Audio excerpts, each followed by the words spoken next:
Hi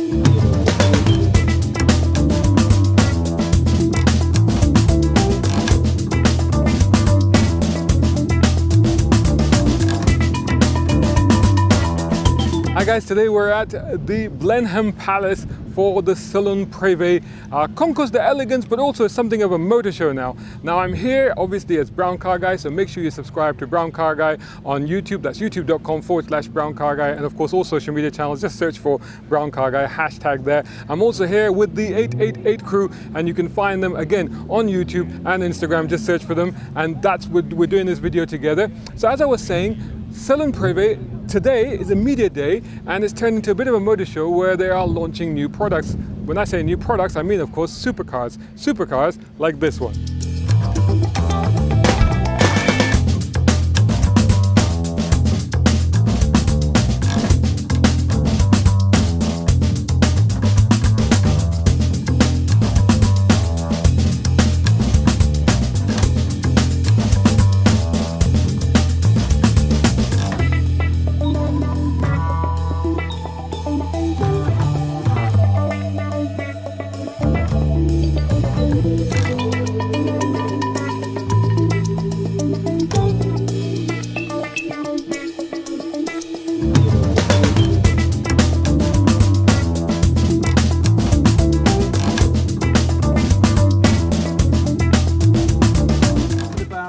Touring Superleggera. We're an Italian master coach builder that started business in 1926, based in Milano. This is the Touring Superleggera. This is the Aero 3. Previous cars they made, like the Disco Volante, it's that manufacturer. This is the latest one. They're only making 15 of these, and they've made 3 so far. This is an actual running car. Basically, it's based on a Ferrari 812 Superfast with some interesting features. For example, this one's got a fin on the back, and on the fin there are some numbers, and numbers indicate the angle that you can adjust the rear spoiler to, so it's kind of cool. They cost well in excess of £1 million. Of course, they're highly customizable, so very bespoke. You can have them the way you want. I love the long bonnet on this car. It's got a real presence about it. Are they coming to the Middle East? Well, there is a customer in Abu Dhabi who has a Disco Volante, so it's quite possible 1 or 2 of these might end up in the region, but certainly one of the interesting new world premieres here at Salon Prive.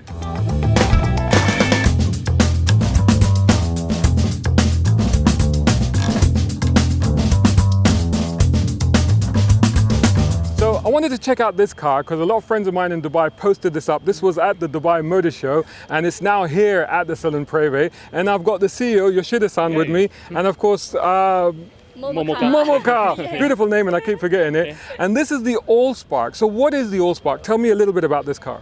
The Aspark, we have the engineer company in Japan. So now recently we launched the project, R&D project.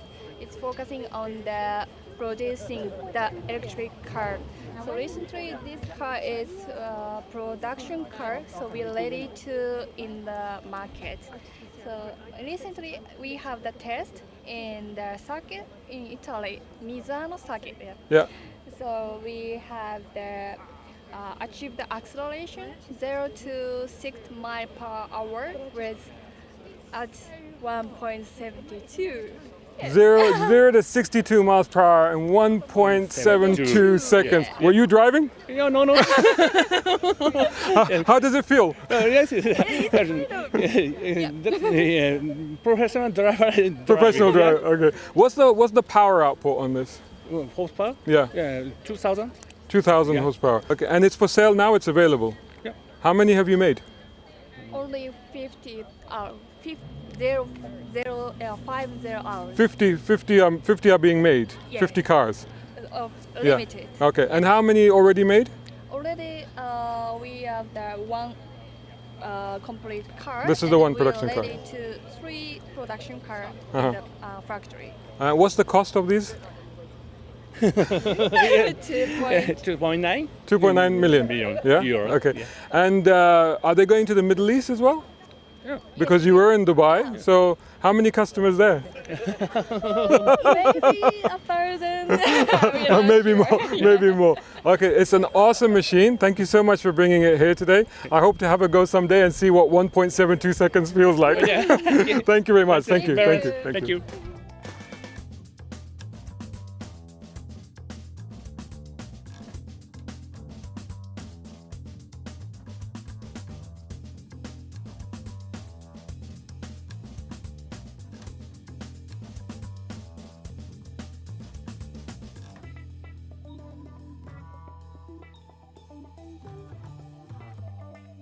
Hi, my name's James. I'm here to show you the latest Zenvo TSR-S. For those who don't know about us, we are a company based out in Denmark, in a sleepy town on the outskirts of Copenhagen. This car is in the UK for the first time. It's the first time it's had a show. And basically for us, the TSR-S is essentially our flagship model. This car is entirely assembled in-house by us in Denmark. We're particularly proud of all the carbon work on this car. So as you'll see, alongside having different tints within the carbon, we also have differing weaves. So this is not laid on, this is not a graphic, this is not a vinyl. This hexagonal pattern is actually within the weave of the carbon. Similarly, if you look on that open door, you'll see it says Zenvo on the side. Again, that is an opposing weave that we have added by hand at our factory. Hi guys, I'm here with the crazy dancing wing, as I call it. This is the one that can move 20 degrees in that plane, but 50 degrees each way. Yeah, it literally does this. That of course helps you with downforce in the corners. We are of course looking at the Zenvo. This is the TSR-S1, if I get that right. It's got 1,177 horsepower and full carbon body. Look at the fragmented carbon wheels. Each one of those takes 2 weeks to make. This car is absolutely incredible. Now, this car is a production car. It is available. In fact, they make 5 of these a year in Denmark, and they do of course exist in Dubai. We know of at least one that lives in Dubai, so hopefully we'll see one of these in the Middle East as well as over here. But I'll tell you what, next time you get a chance to see one of these in action, you just check out this dancing rear wing. Apparently they were red flagged one time because somebody thought it was broken.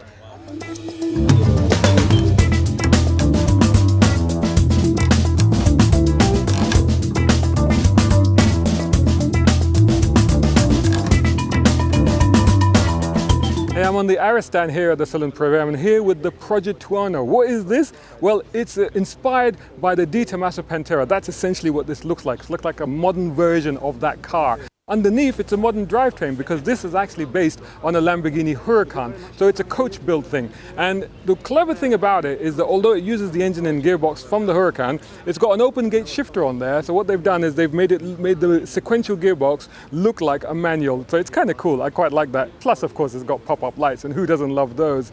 Now, this is car number 2. Car number 1 is red, and it was delivered to the first customer that actually commissioned this car, which is somebody in Dubai. So all of you people following me in Dubai, go and look for it. There's definitely a red one in the UAE. That's where this car lives. They're going to make 7 of these, and the great news about it is that you can have one of these for just over €500,000. If you already have a Lamborghini Huracan donor car, it's about 300,000. Bargain!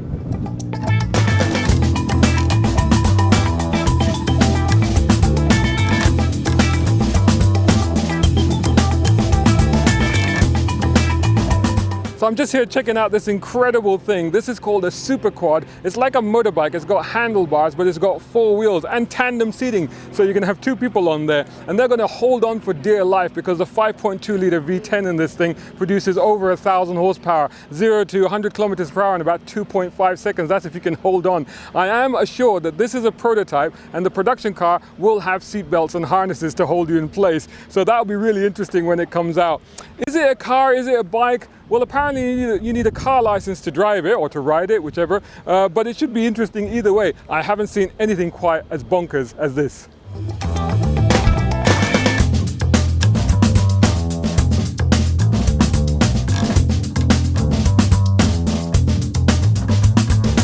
What you're looking at is the Bentley Berkin Blower, potentially the most valuable Bentley ever. This actual car was at Le Mans in 1930 and set the lap record there.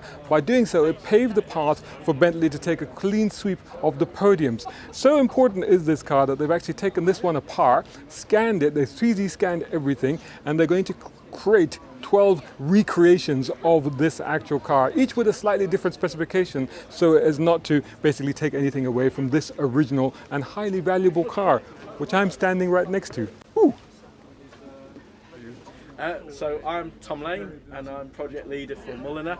So I'm actually responsible for that car there. But, I'm part of the team that looks after both the Bacalar and the Blower. So that car over there, that's new at the show here. Yeah, but what's the main feature on that? The main feature is from the exterior is the wheels. and the grille and the wing vent, and then on the interior it's about design and luxury to create that pinnacle position GT. So our standard GT is already the best in the world, but this Mulliner takes it to another level. So like the stitching that you talked about before, our standard cars have 286,000 stitches. This has got 400,000 stitches. So it's about design and making something that's unique and bespoke. I'm so glad it's got the extra stitches, because I'm really annoyed when all the stitching keeps coming undone on my Bentley. But anyway, and talking of Mulliner, so this is a bespoke Mulliner. So this is completely, this is basically taking the platform of that, but it's an entirely bespoke body. So coach building, as Adrian presented to us earlier, Mulliner has been coach building for longer than Bentley's existed itself. So this is a modern interpretation of coach building. So again, you take the platform and then you rebody it, re-engineer it to create something that's entirely bespoke. So these 12 cars, again, they'll follow the same format, but we're working with them customers on a one-to-one basis every month, every week, to create the perfect specification, to create something that's truly Mulliner and truly bespoke. So. Awesome. I think you missed a trick on this, though. I think you should have called it the Bentley Bacalar. You would have sold a lot more in the Middle East. Well, maybe we'll consider that for the next. Okay, so that's on record. The commission is mine. So this is, this is kind of showing the three pillars of Mulliner. So you have the classical continuation series, and then you have the futuristic coach-built car, and then you've got the present, really, in terms of that's the first of the Mulliner derivatives. So our plan is to launch a pinnacle product across all the product range in the near future. Well, thank you so much. Thank you. Thank you so much for talking to us. Thank you. Thank you. The Koenigsegg Gemera is so fast it turned up late to its own UK debut. 1700 horsepower from a 3-cylinder engine dubbed Tiny Friendly Giant, and 3 electric motors, 1 gear but all-wheel drive, all-wheel steering, all-wheel torque vectoring, and 0 to 100 in 1.9 seconds. Your passengers will scream for mercy. This is the Mclaren Elva, limited edition extreme sports car. They were going to make 399. Now they say 249 because customers demand exclusivity. I think maybe it's because it's too demanding on customers. The lightweight 800 brake horsepower speedster is inspired by the open top races from the 60s, and Elva means she goes. This one didn't though, it's just a mock-up. This is the all-new Rolls-Royce Ghost, based on the same aluminium platform as the Phantom and the Cullinan. It replaces the marque's most successful model in its 116-year history. It's all supposed to be about being more subtle, but it's a Rolls. So as well as a 6.75-litre V12, it also gets all-wheel drive and a star fuel, now not just in the roof lining, but also in the dashboard. Sweet! Oh yeah, there was a flying car too. Not quite the stuff of my Blade Runner dreams, it's more of a car copter when it's all unfolded. But this is a production model. The PAL V Liberty is about £450,000 and only 90 will be made. The Ferrari Roma is sexy as hell and unusually for a Ferrari, best not in Rosso Red. Based on the Portofino, it's named in honor of Italy's capital city. Yeah, it's got a 620 brake horsepower V8, but who cares? This thing is an influencer's dream because it's less about being a sports car and more about a pleasurable way of life, or La Nuova Dolce Vita, inspired by Italy in the 50s and 60s. Oh, behave! Of course, this show is not just about new cars like this Lotus Evija, but classics like the oh-so-pretty little Citroën Le Paris, based on the DS and one of only 3 that survived. These were rebodied by Henri Chaperon. I'm just gonna shut up now and let you check out my pics of some of the other beautiful Exotica at this show.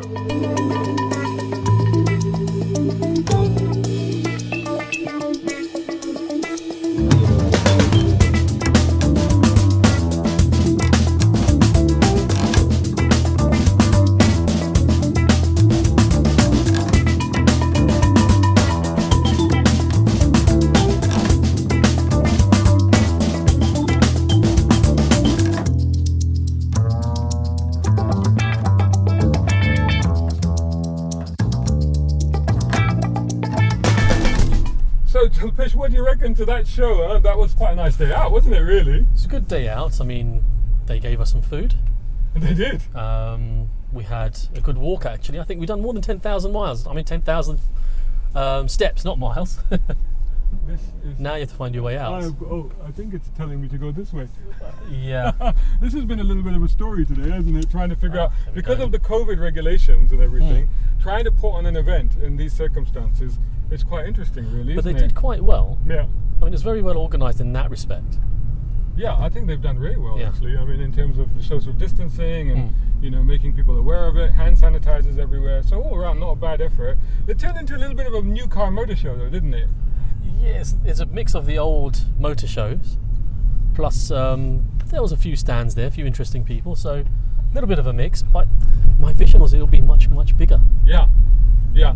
Do you think that it's shrunk this year because of the circumstances, or do you think this is how they normally do it? First time I've been. Yeah, me too, me too. So I think when you look at the media and you look at the grandeur of everything else, you expect it to be bigger because it's Blenheim Palace, because when we went to Hampton Court, that was a lot larger. It was massive. I couldn't see the whole thing. Yeah. Whereas this was like you could have seen it twice. Yeah. No And I problem. was expecting this to be bigger than Hampton Court in that respect. Yeah. But quite nice, quite classy. What are the cars that caught your eye? There was quite a few. I mean, it's nice to see all the new cars, but obviously classic cars are obviously something as well. And I think the classic cars are coming out one of the other days. Yes, yes. I mean, there were some here today. There were some pretty nice ones. I mean, there's some interesting new cars there. So that the Japanese car, the Allspark, and the that was really Aero nice. 3, that was quite a sight to see. And 2 to 60 in less than 2 seconds, that would be something, wouldn't it? That is one that caught my eye because a Japanese car made in Italy. Yeah, that's right. Yeah, was quite a unique concept. Yeah, that was very interesting. I would like to see that do well. I'd like to drive it. 0 to 60 under 2 seconds. 1.75 was it 1.78? 1.72, I think it was. Yeah. See it rearrange the features of my face. That's what that would do. Anyway, it was a great show. Hope you enjoyed that video. So done in collaboration with the 88 crew. Where can people find you, Jilpish? Both Instagram and on YouTube. And of course me, Brown Car Guy, just browncarguy.com, youtube.com/Brown Car Guy, and of course social media, just search for #Brown Car Guy. Thanks so much for watching. Keep watching, lots more stuff to come. Thanks so much. See you again soon. 2, 1.